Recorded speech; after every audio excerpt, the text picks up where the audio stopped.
Hi friends, so KPTCL linemen KPTCL linemen junior power man ಹಾಗೂ junior station attender 2975 post ಏನಪ್ಪಾ ಅಂತಂದ್ರೆ ನಿಮಗೆ ಸಹನ ಶಕ್ತಿ ಪರೀಕ್ಷೆ ಇರುತ್ತೆ ಇವಾಗ. ಓಕೆನಾ?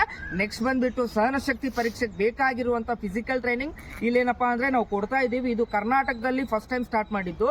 ಕರ್ನಾಟಕದಲ್ಲಿ ಏನಪ್ಪಾ ಅಂದ್ರೆ ಇದಕ್ಕೂ ಮುಂಚೆ ಯಾವ ಟ್ರೈನಿಂಗ್ ಸೆಂಟರ್ ಇರಲಿಲ್ಲ ಲೈನ್ಮೆನ್ಗೆ. ಸೊ ಇದೇ ಫಸ್ಟ್ ಟೈಮ್ ಕರ್ನಾಟಕದಲ್ಲಿ ಹುಬ್ಳಿಯಲ್ಲಿ ಸ್ಟಾರ್ಟ್ ಮಾಡಿದ್ದೀವಿ. ಓಕೆನಾ? ಸೊ ಇದು ಹುಬ್ಳಿಯಲ್ಲಿ ಟ್ರೈನಿಂಗ್ ಯಾವ ತರ ಇರುತ್ತೆ ಅಂತಂದ್ರೆ, ಫಸ್ಟ್ ಆಫ್ ಆಲ್ ಏನಪ್ಪಾ ಅಂದ್ರೆ ನಮ್ಮ ಸಹನ ಶಕ್ತಿ ಪರೀಕ್ಷೆಯಲ್ಲಿ ಏನ್ ಕೇಳಿದಾನೆ ಅಂತಂದ್ರೆ, ಫಸ್ಟ್ ಆಫ್ ಆಲ್ ವಿದ್ಯುತ್ ಕಂಬ ಹತ್ತೋದು. ಓಕೆ, ವಿದ್ಯುತ್ ಕಂಬ ಹತ್ತೋದು ಕಡ್ಡಾಯವಾಗಿರುತ್ತೆ ಪ್ರತಿಯೊಬ್ಬರಿಗೂ. ಓಕೆ, ಅದು ಗರ್ಲ್ಸ್ ಆಗಿರ್ಬೋದು, ಬಾಯ್ಸ್ ಆಗಿರ್ಬೋದು, ಕಂಪಲ್ಸರಿ ವಿದ್ಯುತ್ ಕಂಬನ ಹತ್ತಲೇಬೇಕು.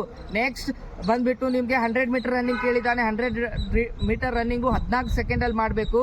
ಅದೇ ತರ 800 ಮೀಟರ್ ರನ್ನಿಂಗು 3 ನಿಮಿಷದಲ್ಲಿ ಮಾಡಬೇಕು. ಓಕೆನಾ? ಅದೇ ತರ ಸ್ಕಿಪ್ಪಿಂಗ್ ಬಂದ್ಬಿಟ್ಟು 1 ನಿಮಿಷ